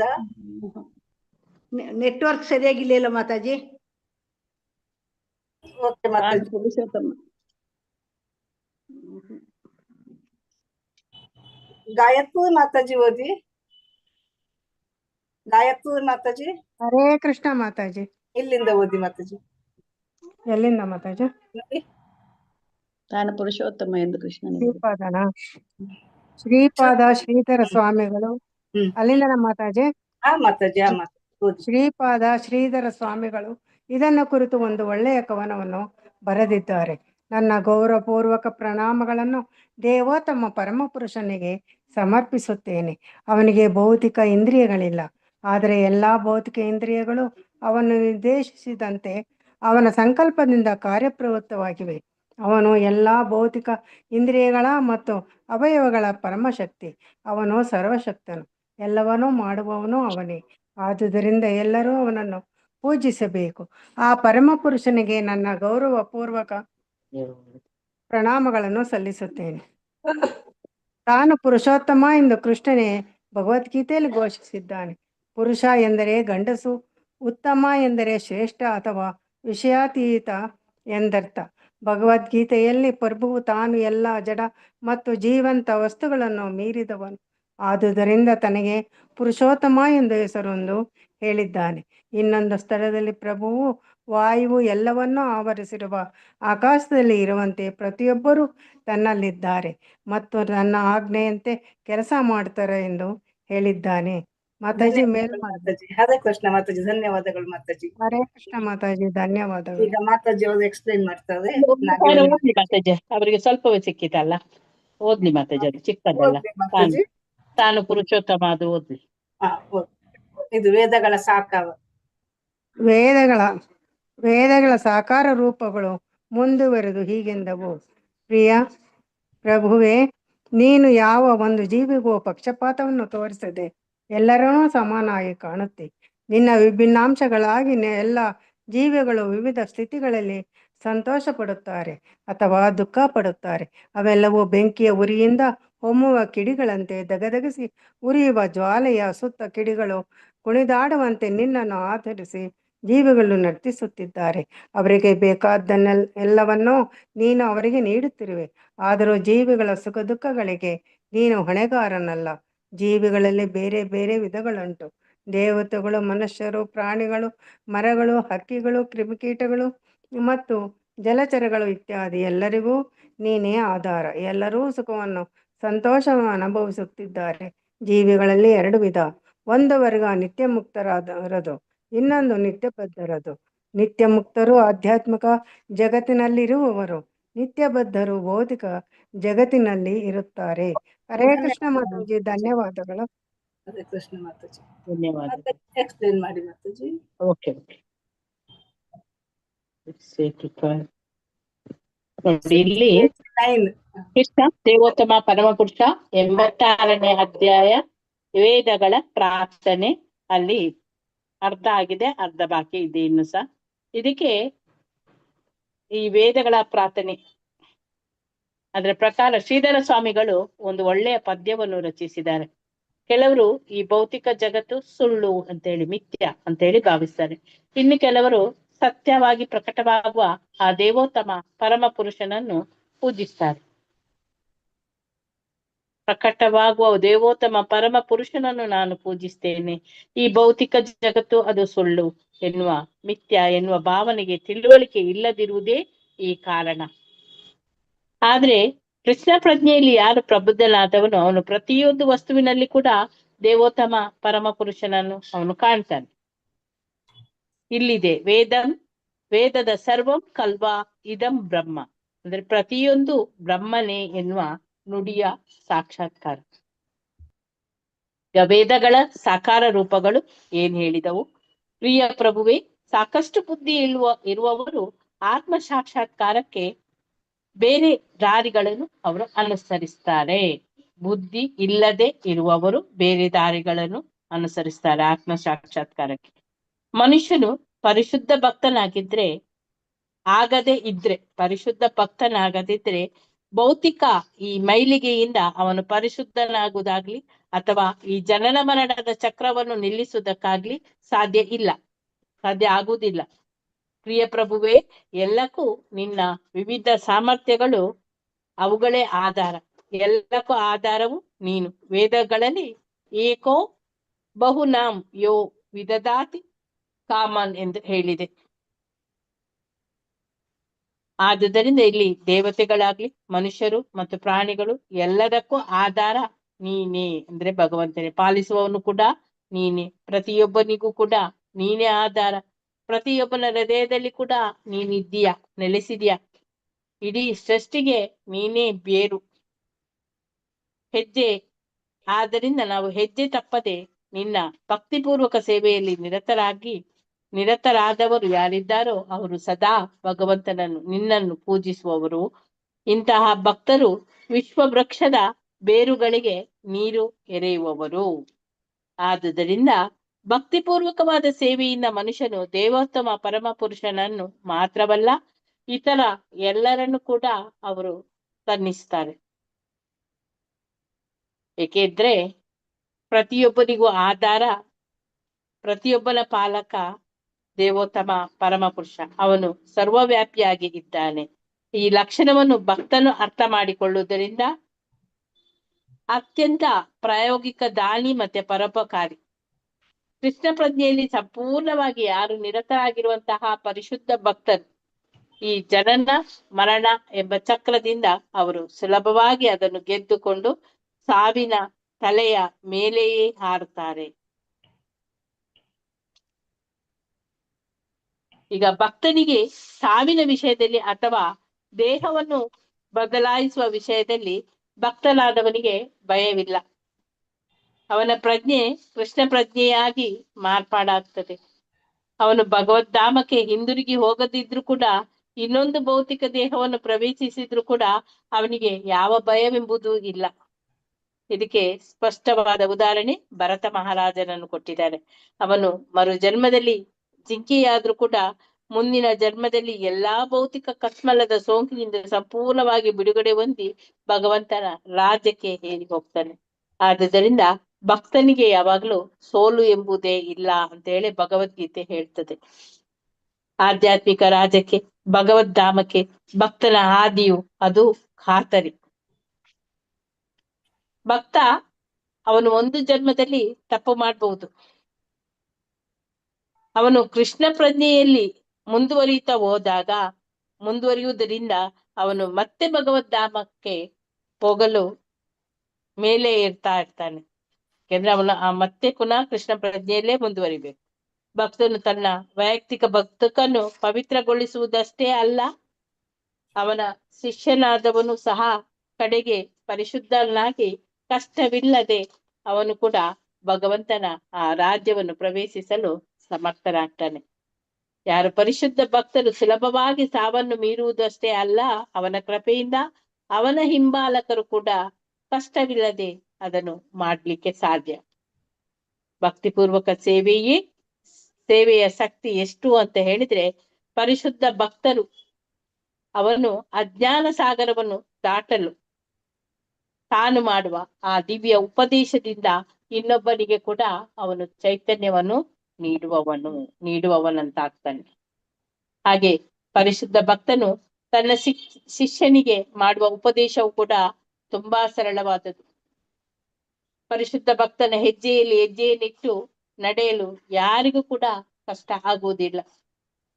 ಬ್ರಹ್ಮ, ಶಿವ, ಕುಮಾರರು, ಹಾಗೆ ಮನು, ಕಪಿಲ, ಪ್ರಹ್ಲಾದ ಮಹಾರಾಜ, ಜನಕ ಮಹಾರಾಜ, ಸುಖಮುನಿಗಳು, ಯಮರಾಜ ಮೊದಲಾಗಿ ಗೌರವ ಪಡೆದ ಗುರು ಶಿಷ್ಯ ಪರಂಪರೆಯನ್ನು ಅನುಸರಿಸುವ ಯಾರಿಗೇ ಆಗಲಿ ಮುಕ್ತಿಯ ಬಾಗಿಲು ಯಾವಾಗ್ಲೂ ಅದು ತೆರೆದುಕೊಂಡು ಇರ್ತದೆ. ಇದಕ್ಕೆ ಪ್ರತಿಯಾಗಿ ಭಕ್ತರಾಗಿರದೆ ಜ್ಞಾನ, ಯೋಗ ಮತ್ತೆ ಕರ್ಮಗಳಂತಹ ಆ ಆತ್ಮ ಸಾಕ್ಷಾತ್ಕಾರದ ಅನಿಶ್ಚಿತ ಮಾರ್ಗಗಳಲ್ಲಿ ಯಾರು ನಡೆಯುವವರು ಅವರು ಇನ್ನೂ ಕಸ್ಮಲದ ಸೋಂಕಿರುವವರು ಎಂದು ಅರ್ಥ. ಆತ್ಮ ಸಾಕ್ಷಾತ್ಕಾರದ ಹಾದಿಯಲ್ಲಿ ಸಾಕಷ್ಟು ಮುಂದುವರಿದಿದ್ದಾರೆ ಅಂತ ಕಾಣ್ಲಿಕ್ಕೆ ಹಾಗೆ ಕಾಣ್ತದೆ. ಆದ್ರೆ ಕಲುಷಿತರಾದವರು ತಮ್ಮನ್ನು ಹಿಂಬಾಲಿಸುವ ಇತರರಿಗೆ ಮುಕ್ತಿ ಮಾರ್ಗವನ್ನು ತೋರಿಸುವುದರಲ್ಲಿ ಅಥವಾ ತಾವು ಬಿಡುಗಡೆಯನ್ನು ಕೂಡ ಅವರು ಪಡೆಯಲಿಕ್ಕೆ ಸಾಧ್ಯ ಇಲ್ಲ. ಭಕ್ತರಲ್ಲದ ಇಂಥವರನ್ನು ಸರಪಳಿ ಕಟ್ಟಿದ ಪ್ರಾಣಿಗಳಿಗೆ ಹೋಲಿಸ್ತಾರೆ. ನೋಡಿ, ಭಕ್ತರಲ್ಲದವರನ್ನು ಸಂಕಲೆ ಕಟ್ಟಿದ ಪ್ರಾಣಿಗಳು ಅದಕ್ಕೆ ಹೋಲಿಸಿದ್ದಾರೆ. ಏಕೆಂದ್ರೆ ಒಂದು ನಿಶ್ಚಿತ ನಂಬಿಕೆಯ ಮಿತವಾದ ವ್ಯಾಪ್ತಿಯ ಆಚೆ ಹೋಗುವ ಸ್ವಾತಂತ್ರ್ಯವು ಅವರಿಗೆ ಇಲ್ಲ. ಹೇಗೆ ಪ್ರಾಣಿಗಳಿಗೆ ಸಂಕಲೆಯಿಂದ ಕಟ್ಟಿದ್ರೆ ಅವರು ಅಷ್ಟೇ ಜಾಗದೊಳಗೆ ಸುತ್ತಬೇಕು, ಹಾಗೆ ಇದೆ. ಭಗವದ್ಗೀತೆಯು ಅವರನ್ನು ವೇದವಾದ ಅಂತೇಳಿ ಖಂಡಿಸ್ತದೆ. ಪ್ರಕೃತಿ ಗುಣತ್ರಯಗಳಾದ ಸತ್ವ, ರಜಸ್ಸು ಮತ್ತೆ ತಮಸ್ಸು, ಈ ತಮಸ್ಸುಗಳಿಗೆ ವೇದಗಳು ಸಂಬಂಧಿಸಿದಂತೆ ಎನ್ನುವುದನ್ನು ಅವರು ಅದನ್ನು ಅರ್ಥ ಮಾಡಿಕೊಳ್ಳುವುದಿಲ್ಲ, ಆಗುವುದಿಲ್ಲ ಅವರಿಗೆ ಅರ್ಥ ಮಾಡಿಕೊಳ್ಳಿಕ್ಕೆ. ವೇದಗಳು ವಿಧಿಸುವ ಕರ್ತವ್ಯಗಳ ವ್ಯಾಪ್ತಿಯಾಚೆ ಮನುಷ್ಯನು ಹೋಗ್ಬೇಕು. ಕೃಷ್ಣ ಪ್ರಜ್ಞೆಯನ್ನು ಭಕ್ತಿಪೂರ್ವಕ ಸೇವೆಯನ್ನು ಆರಿಸಿಕೊಳ್ಬೇಕು ಎಂದು ಕೃಷ್ಣ ಅರ್ಜುನನಿಗೆ ಉಪದೇಶ ಮಾಡಿದ.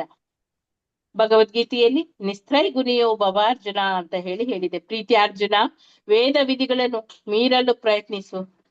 ವೇದ ವಿಧಿಗಳ ಆಚರಣೆಯನ್ನು ಮೀರಿದ್ದು ಭಕ್ತಿಪೂರ್ವಕ ಸೇವೆ ಮಾತ್ರ. ತನ್ನ ಈ ಪರಿಶುದ್ಧ ಸೇವೆಯಲ್ಲಿ ನಿರತರಾದವರು ಬ್ರಹ್ಮನಲ್ಲಿ ನೆಲೆಗೊಂಡವರು ಎಂದು ಭಗವದ್ಗೀತೆಯಲ್ಲಿ ಪ್ರಭುವು ಸ್ಪಷ್ಟವಾಗಿ ಹೇಳುತ್ತಾನೆ.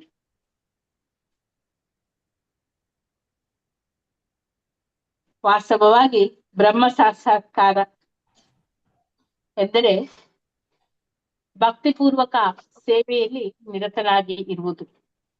ಭಕ್ತರು ನಿಜವಾದ ಬ್ರಹ್ಮಚಾರಿಗಳು, ಏಕೆಂದರೆ ಅವರ ಕಾರ್ಯಗಳು ಸದಾ ಕೃಷ್ಣ ಪ್ರಜ್ಞೆಯಲ್ಲಿ ಭಕ್ತಿಪೂರ್ವಕವಾದ ಸೇವೆ ಆಗಿರುತ್ತದೆ. ಆದುದರಿಂದ ಕೃಷ್ಣ ಪ್ರಜ್ಞೆ ಆಂದೋಲನ ಎಂದರೆ ಈ ಆಂದೋಲನವನ್ನು ಸೇರಿ ದೇವರನ್ನು ಪ್ರೀತಿಸುವುದು ಹೇಗೆ ಅಂತ ಕಲಿತುಕೊಂಡು ಆ ನಂತರ ಧರ್ಮ ಗ್ರಂಥಗಳ ಆ ಸಿದ್ಧ ಸೂತ್ರಗಳನ್ನು, ಔಪಚಾರಿಕ ವಿಧಿಗಳನ್ನು ಮೀರುವ ವಿಧಾನಗಳನ್ನು ಕಲಿಯುವಂತೆ ಎಲ್ಲಾ ಧರ್ಮಗಳ ಅನುಯಾಯಿಗಳಿಗೆ ಅಧಿಕಾರವಾಣಿಯಿಂದ ಕೊಟ್ಟ ಮಹಾನ್ ಕರೆ ಅದು.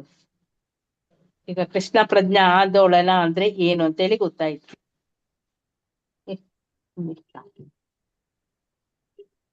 ಆ ಆಂದೋಲನವನ್ನು ಸೇರಿ ಏನ್ ಮಾಡ್ಬೇಕು, ನಾವು ಪ್ರೀತಿಸುವುದು ಹೇಗೆ ಭಗವಂತನನ್ನು, ಧರ್ಮ ಗ್ರಂಥಗಳ ಸಿದ್ಧ ಸೂತ್ರಗಳನ್ನು, ಔಪಚಾರಿಕ ವಿಧಿಗಳನ್ನು ಮೀರುವ ವಿಧಾನಗಳನ್ನು ಕಲಿಯುವಂತೆ ಎಲ್ಲಾ ಧರ್ಮದ ಅನುಯಾಯಿಗಳಿಗೆ ಅಧಿಕಾರವಾಣಿಯಿಂದ ಕೊಟ್ಟ ಮಹಾನ್ ಕರೆ ಈ ಕೃಷ್ಣ ಪ್ರಜ್ಞೆಯ ಆಂದೋಲನ.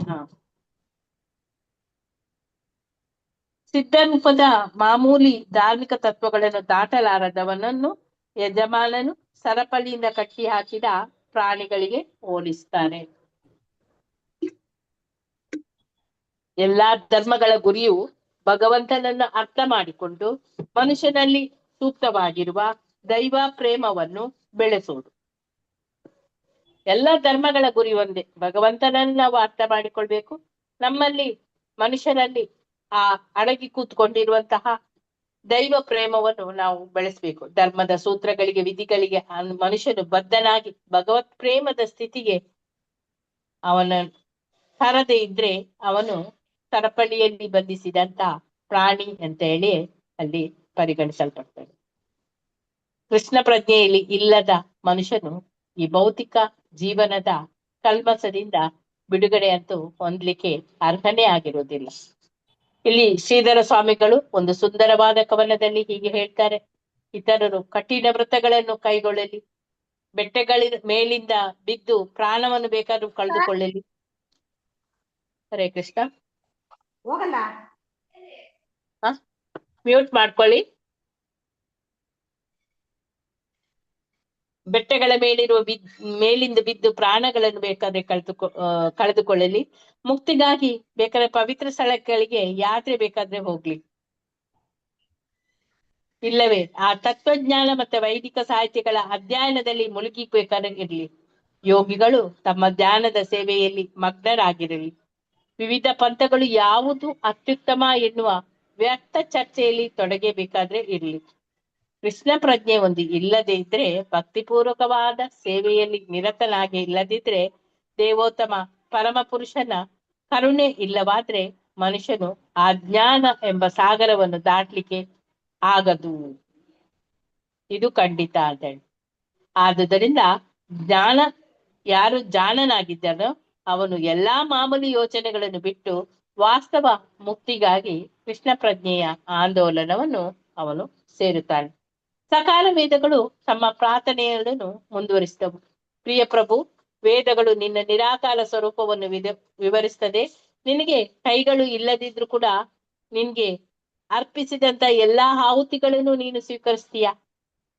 ನಿನಗೆ ಕಾಲುಗಳು ಇಲ್ಲ, ಆದ್ರೆ ಬೇರೆಲ್ಲರಿಗಿಂತಲೂ ವೇಗವಾಗಿ ನೀನು ನಡೀಲಿಕ್ಕೆ ಸಾಧ್ಯ ಇದೆ. ನಿನಗೆ ಕಣ್ಣುಗಳು ಇಲ್ಲದಿದ್ರು ಕೂಡ ನಿನಗೆ ಭೂತ, ವರ್ತಮಾನ, ಭವಿಷ್ಯಗಳ ಆಗು ಹೋಗುಗಳನ್ನೆಲ್ಲ ನೀನ್ ನೋಡ್ದೀಯ. ಕಿವಿಗಳಲ್ಲಿ ಇಲ್ಲದಿದ್ರು ಕೂಡ ಆಡಿದ ಮಾತುಗಳನ್ನೆಲ್ಲ ನೀನ್ ಕೇಳ್ತೀಯ. ನಿನಗೆ ಮನಸ್ಸು ಎನ್ನುವುದು ಇಲ್ಲವಾದ್ರೂ ಭೂತ, ವರ್ತಮಾನ ಮತ್ತು ಭವಿಷ್ಯತ್ತುಗಳಲ್ಲಿ ಪ್ರತಿಯೊಬ್ಬರ ಪ್ರತಿಯೊಂದು ಕಾರ್ಯವನ್ನು ಕೂಡ ನಿನ್ಗೆ ಗೊತ್ತಿದೆ. ಇಷ್ಟಾದ್ರೂ ನೀನ್ ಯಾರು ಎಂದು ನಾವು ಯಾರು ಕೂಡ ತಿಳಿಯಲಾರರು. ನಿನ್ಗೆ ಎಲ್ಲವೂ ಗೊತ್ತು, ನಿನ್ನನ್ನು ಮಾತ್ರ ಯಾರು ತಿಳಿದಿಲ್ಲ. ಆದ್ರೆ ನೀನು ಅತ್ಯಂತ ಪುರಾತನನು, ಪರಮ ಪುರುಷನನು ಆಗಿದ್ಯಾ. ವೇದದ ಇನ್ನೊಂದು ಭಾಗದಲ್ಲಿ ಹೇಳ್ತದೆ, ನೀನು ಮಾಡಬೇಕಾದದ್ದು ಏನೂ ಇಲ್ಲ. ನೀನು ಜ್ಞಾನದಲ್ಲಿ ಮತ್ತೆ ಶಕ್ತಿಯಲ್ಲಿ ಎಷ್ಟು ಪರಿಪೂರ್ಣ ಅಂತ ಹೇಳಿದ್ರೆ ನಿನ್ನ ಸಂಕಲ್ಪ ಮಾತ್ರದಿಂದಲೇ ಎಲ್ಲವೂ ಕೂಡ ರೂಪ ತಾಳ್ತದೆ. ನಿನಗೆ ಸಮಾನರಾದವರು, ನಿನ್ನನ್ನು ಮೀರಿಸಿದವರು ಯಾರೂ ಇಲ್ಲ. ಪ್ರತಿಯೊಬ್ಬರು ನಿನ್ನ ನಿರಂತರ ಸೇವಕರಂತೆ ನಡೆದುಕೊಳ್ತಾ ಇದ್ದಾರೆ. ಪರಸ್ಪರಕ್ಕೆ ಕಾಲುಗಳು ಇಲ್ಲ, ಕೈಗಳು ಇಲ್ಲ, ಕಣ್ಣುಗಳಿಲ್ಲ, ಕಿವಿಗಳಿಲ್ಲ, ಮನಸ್ಸು ಇಲ್ಲ. ಆದ್ರೂ ಅವನು ತನ್ನ ಶಕ್ತಿಯ ಮೂಲಕ ಕ್ರಿಯೆಯನ್ನು ಮಾಡಿ ಎಲ್ಲಾ ಜೀವಿಗಳ ಅಗತ್ಯವನ್ನು ಪೂರೈಸ್ತಾನೆ. ವೇದಗಳು ಇದನ್ನು ಹೇಳಿದೆ. ಭಗವಂತ ಎಲ್ಲಾ ಸರ್ವವ್ಯಾಪಿ. ಅವನ ಎಲ್ಲಾ ಜೀವಿಗಳ ಕೈಗಳು, ಕಾಲುಗಳು, ಕಿವಿಗಳು, ಕಣ್ಣುಗಳು ಜೀವಿಯ ಹೃದಯದಲ್ಲಿ ಪೀಠಸ್ಥನಾಗಿರುವ ಪರಮಾತ್ಮನ ಆದೇಶದಂತೆ ಎಲ್ಲವೂ ನಡೆದುಕೊಳ್ತವೆ. ಪರಮಾತ್ಮನು ಇಲ್ಲದೆ ಹೋದ್ರೆ ಕೈಕಾಲುಗಳು ಕೆಲಸ ಮಾಡಲಾರವು.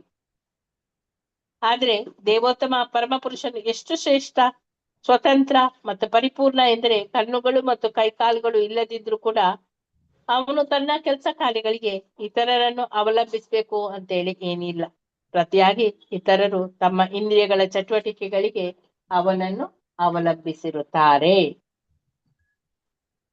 ಪರಮಾತ್ಮನು ಜೀವನಿಗೆ ಪ್ರೇರಣೆಯನ್ನು ನೀಡಿ ಮಾರ್ಗದರ್ಶನವನ್ನು ಮಾಡದಿದ್ರೆ ಜೀವಿಯು ಏನನ್ನು ಕೂಡ ಮಾಡ್ಲಿಕ್ಕೆ ಸಾಧ್ಯ ಇಲ್ಲ. ವಾಸ್ತವಾಂಶ ಅಂತ ಹೇಳಿದ್ರೆ ಕಟ್ಟ ಕಡೆಯದಾಗಿ ಪರಮ ಪುರುಷನೇ ಪರಮ ಸತ್ಯ. ಅವನು ವಿವಿಧ ಶಕ್ತಿಗಳ ಮೂಲಕ ಕಾರ್ಯವನ್ನು ಮಾಡ್ತಾ ಇದ್ದಾನೆ. ಇದನ್ನು ಪ್ರಾಪಂಚಿಕವಾದಿಗಳು ಕಾಣಲಿಕ್ಕೆ ಸಾಧ್ಯ ಇಲ್ಲ. ಆದ್ರಿಂದ ಅವನು ನಿರಾಕಾರಿ ಅಂತ ಹೇಳ್ತಾರೆ. ಉದಾಹರಣೆಗೆ ಒಂದು ಹೂವಿನ ಚಿತ್ರದಲ್ಲಿ ವೈಯಕ್ತಿಕ ಕಲೆಗಾರಿಕೆಯನ್ನು ನಾವು ಕಾಣಬಹುದು.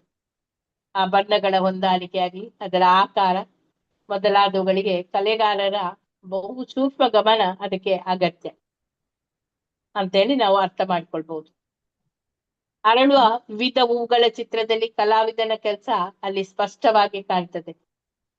ಆದ್ರೆ ಇಲ್ಲಿ ಜಡ ಪ್ರಪಂಚಿಕವಾದಿಯು ನಿಸರ್ಗದಲ್ಲಿ ಅರಳುತ್ತಿರುವ ಈ ವಾಸ್ತವಿಕ ಪುಷ್ಪಗಳಂತಹ ಕಲಾತ್ಮಕ ಅಭಿವ್ಯಕ್ತಿಗಳಲ್ಲಿ ಭಗವಂತನ ಕೈಯನ್ನು ಗುರುತಿಸದೆ ಪರಸ್ಪರವು ನಿರಾಕಾರ ಅಂತ ಹೇಳಿ ಅಲ್ಲಿ ತೀರ್ಮಾನಿಸಿದೆ. ಒಂದು ಹೂ ಅರಳಬೇಕಾದ್ರೂ ಕೂಡ ಅಲ್ಲಿ ಭಗವಂತನ ಒಂದು ಶಕ್ತಿ ಬೇಕೇ ಬೇಕು. ಭಗವಂತನ ಕಾಣದ ಕೈಗಳು ಅಲ್ಲಿ ಇದೆ. ವಾಸ್ತವವಾಗಿ ಪರಸ್ಪರನು ಸಕಾಲನೆ, ಅವನು ಸ್ವತಂತ್ರನು. ಅವನ ಕೈಯಲ್ಲಿ ಒಂದು ಕುಂಚವನ್ನು ಬಣ್ಣಗಳನ್ನು ಹಿಡಿದುಕೊಂಡು ಹೂಗಳಿಗೆ ಬಣ್ಣವನ್ನು ಹಾಕುವ ಅಗತ್ಯ ಅವನಿಗೆ ಇಲ್ಲ. ಅವನ ಶಕ್ತಿಗಳು ಎಷ್ಟು ಆಶ್ಚರ್ಯಕರವಾಗಿ ಕೆಲಸ ಮಾಡುತ್ತದೆ ಅಂತ ಹೇಳಿದ್ರೆ ಕಲಾವಿದನ ನೆರವಿಲ್ಲದೆಯೇ ಹೂಗಳು ಸೃಷ್ಟಿಯಾದಂತೆ ಭಾಸವಾಗ್ತದೆ. ಯಾರು ಜಾಣರಾಗಿರ್ತಾರೋ ಅವರು ಪರಮ ಸತ್ಯದ ನಿರಾಕಾರ ಅಭಿಪ್ರಾಯವನ್ನು ಒಪ್ಪಿಕೊಳ್ಳುವುದು. ಏಕೆಂದ್ರೆ ಮನುಷ್ಯನು ಪ್ರಭುವಿನ ಸೇವೆಯಲ್ಲಿ ತೊಡಗಿಲ್ಲದಿದ್ರು ಪರಮನು ಹೇಗೆ ಕಾರ್ಯನಿರ್ವಹಿಸ್ತಾನೆ ಎನ್ನುವುದನ್ನು ಅರ್ಥ ಮಾಡಿಕೊಳ್ಳಲಾರ. ಅವನ ಹೆಸರನ್ನು ಕೂಡ ಅವನು ತಿಳಿಯಲಾರ. ಅವನ ಕಾರ್ಯಗಳ ಮತ್ತು ವೈಯಕ್ತಿಕ ಲಕ್ಷಣಗಳ ವಿಷಯವಾಗಿ ಭಕ್ತನಿಗೆ ಅರಿವಾಗುವುದಿಲ್ಲವೋ ಹೇಗೆ ಅದು ಅರಿವಾಗುವುದಿಲ್ಲವೋ ಹಾಗೆ ಅವನ ಪ್ರೇಮಪೂರಿತ ಸೇವಾ ಮನೋಭಾವದ ಮೂಲಕ ಮಾತ್ರ ಅವನಿಗೆ ಗೊತ್ತಾಗ್ತದೆ. ಭಗವದ್ಗೀತೆಯಲ್ಲಿ ಭೋಕ್ತಾರಂ ಯಜ್ಞ ತಪಸ್ಸಂ, ಎಲ್ಲಾ ಯಜ್ಞಗಳನ್ನು ಮತ್ತು ಎಲ್ಲಾ ತಪಸ್ಸಿನ ಆ ಫಲಗಳನ್ನು ಅನುಭವಿಸುವವನು ಪ್ರಭುವೇ ಅಂತ ಹೇಳಿದ್ದಾರೆ. ಪ್ರಭು ಹೀಗೆ ಕೂಡ ಹೇಳ್ತಾನೆ, ಸರ್ವಲೋಕ ಮಹೇಶ್ವರಂ, ನಾನು ಎಲ್ಲಾ ಲೋಕಗಳ ನಾಯಕ. ದೇವೋತ್ತಮ ಪರಮಪುರುಷನ ಸ್ಥಾನ ಅಂತಹತು. ಅವನು ವೃಂದಾವನದಲ್ಲಿ ಇದ್ದು ತನ್ನ ನಿತ್ಯ ಸಂಗಾತಿಗಳಾದ ಗೋಪಿಯರ ಮತ್ತು ಗೋಪಬಾಲಕರ ಸಹವಾಸದಲ್ಲಿ ದಿವ್ಯ ಆನಂದವನ್ನು ಅನುಭವಿಸಿದ್ರು ಕೂಡ ಅವನ ಶಕ್ತಿಗಳು ಅವನ ಮಾರ್ಗದರ್ಶನದಲ್ಲಿ ಸೃಷ್ಟಿಯಲ್ಲಿ ಎಲ್ಲೆಲ್ಲೂ ಕೂಡ ಕೆಲಸ ಮಾಡ್ತಾ ಇರ್ತವೆ. ಅವನ ನಿತ್ಯ ಲೀಲೆಗಳಿಗೆ ಅವೇನು ಅಡ್ಡಿ ಮಾಡುವುದಿಲ್ಲ. ಹಾಗೆ ದೇವೋತ್ತಮ ಪರಮಪುರುಷನು ತನ್ನ ಶಕ್ತಿಗಳಿಂದ ಏಕಕಾಲದಲ್ಲಿ ಅವನು ನಿರಾಕಾರನಾಗಿಯೂ ವ್ಯಕ್ತಿಯಾಗಿಯೂ ಹೇಗೆ ಕೆಲಸ ಮಾಡ್ತಾನೆ ಎನ್ನುವುದನ್ನು ಭಕ್ತಿ ಸೇವೆಯಿಂದ ಮಾತ್ರ ನಮ್ಗೆ ಅರ್ಥ ಮಾಡಿಕೊಳ್ಳಿಕ್ಕೆ ಸಾಧ್ಯ. ಅವನು ಸರ್ವೋನ್ನತ ಚಕ್ರವರ್ತಿಯಂತೆ ಕೆಲಸ ಮಾಡ್ತಾನೆ. ಸಾವಿರಾರು ಮಂದಿ ರಾಜರುಗಳು ನಾಯಕರುಗಳು ಅವನ ಕೈ ಕೆಳಗೆ ಕೆಲಸ ಮಾಡ್ತಾರೆ. ದೇವೋತ್ತಮ ಪರಮಪುರುಷ ಪರಮ ಸ್ವಾತಂತ್ರ್ಯ ನಿಯಂತ್ರಕ ಪುರುಷ. ಬ್ರಹ್ಮ, ಶಿವ, ಸ್ವರ್ಗದ ಅರಸನಾದ ಇಂದ್ರ, ಚಂದ್ರಲೋಕ ಮತ್ತೆ ಸೂರ್ಯಲೋಕದ ಅರಸರು ಸೇರಿದಂತೆ ಎಲ್ಲಾ ದೇವತೆಗಳು ಕೂಡ ಅವನ ನಿರ್ದೇಶನದಂತೆ, ಭಗವಂತನ ನಿರ್ದೇಶನದಂತೆ ಅವರೆಲ್ಲ ಕೆಲಸ ಮಾಡ್ತಾರೆ. ಹಾಗೆ ಇಲ್ಲಿ ಸೂರ್ಯನು ಬೆಳಗುವುದು, ವಾಯು ಬೀಸುವುದು, ಅಗ್ನಿ ಶಾಖವನ್ನು ಕೊಡುವುದು ಎಲ್ಲಾ ದೇವೋತ್ತಮ ಪರಮಪುರುಷನ ಭಯದಿಂದಲೇ ಅಂತ ಹೇಳಿ ವೇದಗಳು ಹೇಳ್ತವೆ. ಭೌತಿಕ ಪ್ರಕೃತಿಯ ಭೌತಿಕ ಜಗತ್ತಿನಲ್ಲಿ ವಿಧ ವಿಧವಾದ ಚರಾಚರ ವಸ್ತುಗಳು ಅವುಗಳನ್ನು ಸೃಷ್ಟಿಸುತ್ತಾ ಇವೆ. ಭೌತಿಕ ಪ್ರಕೃತಿಯಲ್ಲಿ ನೋಡಿ, ಭೌತಿಕವಾದ ವಿಧ ವಿಧವಾದ ಚರ ಅಚರ, ಚಲಿಸುವಂಥದ್ದು, ಚಲಿಸದೆ ಇರುವಂಥದ್ದು ಎಲ್ಲಾ ವಸ್ತುಗಳನ್ನು ಭಗವಂತನೇ ಸೃಷ್ಟಿ ಮಾಡ್ತಾನೆ. ಇದು ಎಲ್ಲವೂ ಕೂಡ ಪರಮಪ್ರಭುವಿನ ನಿರ್ದೇಶನವಿಲ್ಲದೆ ಅಥವಾ ಅವುಗಳಲ್ಲಿ ಯಾವುದು ಕೂಡ ಸ್ವತಂತ್ರವಾಗಿ ಕೆಲಸ ಮಾಡುವಾಗ ಇಲ್ಲ, ಸ್ವತಂತ್ರವಾಗಿ ಸೃಷ್ಟಿ ಕೂಡ ಆಗುವುದಿಲ್ಲ. ಸಾಮಂತ ರಾಜರು ಚಕ್ರವರ್ತಿಗೆ ಕಪ್ಪವನ್ನು ಒಪ್ಪಿಸುವಂತೆ ಇವೆಲ್ಲವೂ ಆಧೀನವಾಗಿ, ಭಗವಂತನಿಗೆ ಆಧೀನವಾಗಿ ಎಲ್ಲವೂ ಕೂಡ ಕೆಲಸ ಮಾಡ್ತದೆ. ದೇವೋತ್ತಮ ಪರಮಪುರುಷನ ಪ್ರಸಾದವನ್ನು ತಿಂದೇ ಪ್ರತಿಯೊಂದು ಜೀವಿಯು ಬದುಕುತ್ತದೆ ಎಂದು ವೇದದ ಆದೇಶವು ತಿಳಿಸುತ್ತದೆ. ಮಹಾಯಜ್ಞಗಳಲ್ಲಿ ಯಜ್ಞದ ಪರಮದೇವನಾಗಿ ನಾರಾಯಣನು ಅಲ್ಲಿ ಇರಬೇಕು ಎಂಬ ಒಂದು ನಿರ್ದೇಶನ ಇದೆ. ಯಜ್ಞವು ಮುಗಿದ ನಂತರ ಪ್ರಸಾದವನ್ನು ದೇವತೆಗಳಿಗೆಲ್ಲ ಹಂಚಲಾಗ್ತದೆ. ಇದಕ್ಕೆ ಯಜ್ಞ ಭಾಗ ಎಂದು ಹೆಸರು. ಪ್ರತಿಯೊಬ್ಬ ದೇವತೆನಿಗೂ ಕೂಡ ಒಂದು ನಿರ್ದಿಷ್ಟವಾದ ಯಜ್ಞ ಭಾಗ ಇದೆ. ಅವನು ಅದನ್ನು ಪ್ರಸಾದ ಎಂದು ಸ್ವೀಕರಿಸ್ತಾನೆ. ಇದರಿಂದ ತೋರುವುದೇನು ಕಾಣುವುದೇನು ಅಂತ ಹೇಳಿ ದೇವತೆಗಳಿಗೂ ಕೂಡ ಅವರು ಸ್ವತಂತ್ರರಾಗಿ ಬಲಶಾಲಿಗಳು ಅಲ್ಲ ಅಂತ ಹೇಳಿ. ಯಾಕಂದ್ರೆ ದೇವೋತ್ತಮ ಪರಮಪುರುಷನ ಆಜ್ಞೆಯ ಪ್ರಕಾರವೇ ಅವರಿಗೆ ಬೇರೆ ಬೇರೆ ಕೆಲಸಗಳನ್ನು ಭಗವಂತ ಅಲ್ಲಿ ನಿಯೋಜಿಸಿದ್ದಾನೆ. ಅವರು ಯಜ್ಞದಲ್ಲಿ ಉಳಿದುದನ್ನು ಅಥವಾ ಪ್ರಸಾದವನ್ನು ಭಕ್ಷಿಸುತ್ತಾರೆ. ಅವನ ನಿಯೋಜನೆಗೆ ಅನುಗುಣವಾಗಿ ಅವರು ದೇವೋತ್ತಮ ಪರಮಪುರುಷನ ಅಪ್ಪನೆಯನ್ನು ಚಾಚು ತಪ್ಪದೆ ಕಾರ್ಯಗತ ಮಾಡ್ತಾರೆ. ದೇವೋತ್ತಮ ಪರಮಪುರುಷನು ಹಿನ್ನೆಲೆಯಲ್ಲಿ ಇದ್ದಾನೆ, ಇತರರು ಅವನ ಆಜ್ಞೆಗಳನ್ನು ನಡೆಸ್ತಾರೆ. ಅವನು ನಿರಾಕಾರ ಎಂದು ಕಾಣ್ತದೆ ಅಷ್ಟೇ. ಪರಮ ಪುರುಷನು ಭೌತಿಕ ಪ್ರಕೃತಿಯ ನಿರಾಕಾರ ಚಟುವಟಿಕೆಗಳನ್ನು ಹೇಗೆ ಮೀರಿದವನು ಎನ್ನುವುದನ್ನು ನಮ್ಮ ಜಡ ಭೌತಿಕ ರೀತಿಯಲ್ಲಿ ನಾವು ಅರ್ಥ ಮಾಡಿಕೊಳ್ಳಿಕ್ಕೆ ಆಗುವುದಿಲ್ಲ. ಆದುದರಿಂದ ಭಗವದ್ಗೀತೆಯಲ್ಲಿ ಪ್ರಭು ತನ್ನನ್ನು ಮೀರಿದುದು ಯಾವುದೂ ಇಲ್ಲ ಮತ್ತು ನಿರಾಕಾರ ಬ್ರಹ್ಮನು ತನ್ನ ಸ್ವಂತ ಪ್ರಭೆಯ ಒಂದು ರೂಪವಾಗಿ ತನ್ನ ಅಧೀನದಲ್ಲಿ ಇದ್ದಾನೆ ಎಂದು ವಿವರಿಸಿದ್ದಾನೆ. ಇಲ್ಲಿ ಶ್ರೀಧರ ಸ್ವಾಮಿಗಳು ಇದನ್ನು ಕುರಿತು ಒಂದು ಒಳ್ಳೆಯ ಕವನವನ್ನು ಬರೆದಿದ್ದಾರೆ. ನನ್ನ ಗೌರವಪೂರ್ವಕ ಪ್ರಣಾಮಗಳನ್ನು ದೇವೋತ್ತಮ ಪರಮಪುರುಷನಿಗೆ ಸಮರ್ಪಿಸುತ್ತೇನೆ. ಅವನಿಗೆ ಭೌತಿಕ ಇಂದ್ರಿಯಗಳು ಇಲ್ಲ, ಆದ್ರೆ ಎಲ್ಲಾ ಭೌತಿಕ ಇಂದ್ರಿಯಗಳು ಅವನು ನಿರ್ದೇಶಿಸಿದಂತೆ, ಅವನ ಸಂಕಲ್ಪದಂತೆ ಅದು ನಡೆಯುತ್ತದೆ. ಅವನು ಎಲ್ಲಾ ಭೌತಿಕ ಇಂದ್ರಿಯಗಳು ಮತ್ತು ಅವಯವಗಳ ಪರಮಶಕ್ತಿ ಭಗವಂತ. ಅವನೇ ಸರ್ವಶಕ್ತ, ಎಲ್ಲವನ್ನು ಮಾಡುವವನು ಅವನೇ. ಆದುದರಿಂದ ಎಲ್ಲರೂ ಭಗವಂತನನ್ನು ಪೂಜಿಸಬೇಕು. ಆ ದೇವೋತ್ತಮ ಪರಮ ಪುರುಷನಿಗೆ ನನ್ನ ಗೌರವಪೂರ್ವಕ ಪ್ರಣಾಮಗಳನ್ನು ಸಲ್ಲಿಸ್ತಾ ಇದ್ದೇನೆ ಅಂತೇಳಿ ಇಲ್ಲಿ ಶ್ರೀಧರ ಶ್ರೀಪಾದ ಶ್ರೀಧರ ಸ್ವಾಮಿಗಳು ಕೂಡ ಒಂದು ಕವನವನ್ನು ಬರೆದಿದ್ದಾರೆ.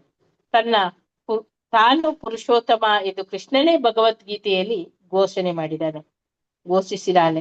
ಪುರುಷ ಎಂದರೆ ಗಂಡಸು, ಉತ್ತಮ ಎಂದರೆ ಶ್ರೇಷ್ಠ ಅಥವಾ ವಿಷಯ ಅತೀತ ಎಂದರ್ಥ. ಭಗವದ್ಗೀತೆಯಲ್ಲಿ ಪ್ರಭು ತಾನು ಎಲ್ಲಾ ಜಡ ಮತ್ತು ಜೀವಂತ ವಸ್ತುಗಳನ್ನು ಮೀರಿದವನು, ಆದುದರಿಂದ ತನಗೆ ಪುರುಷೋತ್ತಮ ಎಂದು ಹೆಸರು ಅಂತ ಹೇಳಿದ್ದಾನೆ. ಎಲ್ಲಾ ಜಡ ಮತ್ತು ಜೀವಂತ ವಸ್ತುಗಳನ್ನು ಮೀರಿದವ ಭಗವಂತ ಪುರುಷೋತ್ತಮ. ಇನ್ನೊಂದು ಸ್ಥಳದಲ್ಲಿ ಪ್ರಭು ವಾಯು ಎಲ್ಲವನ್ನು ಆವರಿಸಿರುವ ಆಕಾಶದಲ್ಲಿ ಇರುವಂತೆ ಪ್ರತಿಯೊಬ್ಬರು ತನ್ನಲ್ಲಿ ಇದ್ದಾರೆ ಮತ್ತು ಭಗವಂತನ ಆಜ್ಞೆಯಂತೆ ಎಲ್ಲರೂ ಕೂಡ ಕೆಲಸ ಮಾಡ್ತಾನೆ ಅಂತ ಹೇಳಿ ಇನ್ನೊಂದು ಕಡೆ ಹೇಳಿದ್ದಾರೆ. ವೇದಗಳ ಸಕಾರ ರೂಪಗಳು ಮುಂದುವರಿದು ಏನ್ ಹೇಳಿದವು ಅಂತ ಹೇಳಿ, ಪ್ರಿಯ ಪ್ರಭುವೇ, ನೀನು ಯಾವ ಒಂದು ಜೀವಿಗೂ ಕೂಡ ಪಕ್ಷಪಾತವನ್ನು ತೋರಿಸದೆ ಎಲ್ಲರನ್ನು ನೀನು ಸಮಾನವಾಗಿ ಕಾಣ್ತೀಯ. ನನ್ನ ವಿಭಿನ್ನಾಂಶಗಳಾಗಿ ಎಲ್ಲಾ ಜೀವಿಗಳ ವಿವಿಧ ಸ್ಥಿತಿಗಳಲ್ಲಿ ಎಲ್ಲರೂ ಕೂಡ ಸಂತೋಷ ಪಡ್ತಾರೆ ಅಥವಾ ದುಃಖ ಪಡ್ತಾರೆ. ಅವೆಲ್ಲವೂ ಬೆಂಕಿಯ ಉರಿಯಿಂದ ಹೊಮ್ಮುವ ಒಂದು ಚಿಕ್ಕ ಕಿಡಿಯಂತೆ. ದಗದಗಸಿ ಉರಿಯುವಂತಹ ಜ್ವಾಲೆ, ಅದರ ಸುತ್ತಲೂ ಕಿಡಿಗಳು ಹೇಗೆ ಕುಣಿದಾಡ್ತದೆ, ಅದನ್ನು ಅವೆಲ್ಲ ಭಗವಂತನನ್ನು ಆಧರಿಸಿ ಜೀವಿಗಳು ನರ್ತಿಸ್ತಾರೆ ಅಂತ ಹೇಳಿ. ಆ ಕಿಡಿಗಳೆಲ್ಲ ಕುಣಿದಾಡುವುದೆಲ್ಲ ನಾವೆಲ್ಲ ಭಗವಂತನನ್ನು ಆಧರಿಸಿ ಕುಣಿದಾಡಿದಂತೆ. ಅವರಿಗೆ ಬೇಕಾದೆಲ್ಲವನ್ನು ನೀನು ನೀಡ್ತಾ ಇದ್ದೀಯಾ, ಆದರೂ ಜೀವಿಗಳಿಗೆ ಸುಖ ದುಃಖಗಳಿಗೆ ನೀನು ಹೊಣೆಗಾರ ಅಲ್ಲ. ಜೀವಿಗಳಿಗೆ ಬೇರೆ ಬೇರೆ ವಿಧಗಳು ಉಂಟು. ದೇವತೆಗಳು, ಮನುಷ್ಯರು, ಪ್ರಾಣಿಗಳು, ಮರಗಳು, ಹಕ್ಕಿಗಳು, ಕ್ರಿಮಿಕೀಟಗಳು, ಹಾಗೆ ಜಲಚರಗಳು, ಇನ್ನು ಬೇರೆ ಯಾವುದೆಲ್ಲ ಇತ್ಯಾದಿ 84 ಲಕ್ಷ ಇದೆ ಅಲ್ಲ. ಎಲ್ಲರಿಗೂ ಕೂಡ ಭಗವಂತನೇ ಆಧಾರ. ಎಲ್ಲರ ಸುಖವನ್ನು ಸಂತೋಷವನ್ನು ಅನುಭವಿಸ್ತಾ ಇದ್ದಾರೆ ಎಲ್ಲರೂ ಕೂಡ. ಜೀವಿಗಳಲ್ಲಿ 2 ವಿಧ, ಒಂದು ವರ್ಗ ನಿತ್ಯ ಮುಕ್ತರದು, ಇನ್ನೊಂದು ನಿತ್ಯ ಬದ್ಧರಾದ್ರು. ನಿತ್ಯ ಮುಕ್ತರು ಆಧ್ಯಾತ್ಮಿಕ ಜಗತ್ತಿನಲ್ಲಿ ಇರುವವರು, ನಿತ್ಯ ಬದ್ಧರು ನಮ್ಮಂತವರೆಲ್ಲ ಈ ಭಗವಂತನ ಭೌತಿಕ ಜಗತ್ತಿನಲ್ಲಿ ಇರುತ್ತಾರೆ. ಇಲ್ಲಿ ತನಕ ನಾವು ಓದಿದೆವು. ಹರೇ ಕೃಷ್ಣ. ಎಲ್ಲರೂ ಅಟೆಂಡೆನ್ಸ್ ಹಾಕಿದಾರಲ್ಲ. ವಾಂಚಾ ಕಲ್ಪತರು ಪಶ್ಚಾತ್ ಸಿಂಧುಭ್ಯ ಏವ ಚ ಪತಿತಾನಾಂ ಪಾವನೇಭ್ಯೋ ವೈಷ್ಣವೇಭ್ಯೋ ನಮೋ ನಮಃ. ಹರೇ ಕೃಷ್ಣ. ಅರ್ಥೋ ಇಲ್ಲವೋ? ಮಾತಾಜಿ ಅಟೆಂಡೆನ್ಸ್ ಬರ್ತಾ ಇಲ್ಲ. ಬರ್ತಾ ಇಲ್ಲ ಲಿಂಕ್. ಬಂದಿದೆ, ಹಾಕಿದ್ದಾರೆ. ಅಲ್ಲ ಹಾಕಿದರೆ ಅದ್ರದ್ದು ಇದ್ರದ್ದು ಬರ್ತಾ ಇಲ್ಲ, ಸರಿಯಾಗಿ ಇದಾಗ್ತಾ ಇಲ್ಲ. ಹರೇ ಕೃಷ್ಣ ಮಾತಾಜಿ, ಧನ್ಯವಾದಗಳು. ರತ್ನ ಮಾತಾಜಿಗೆ ಯಾರಿಗೆ ಮಾತಾಜಿ ಆಗ್ಲಿಲ್ಲ? ನನಗೆ ಲಕ್ಷ್ಮೀ PM.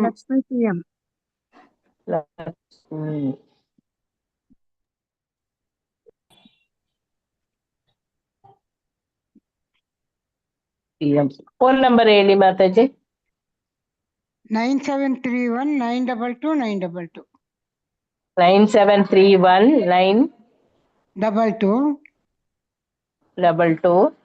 922 922. ಹೌದು ಮಾತಾಜಿ. ಹಾಕಿದೆ ಮಾತಾಜಿ, ಹೋಯ್ತು.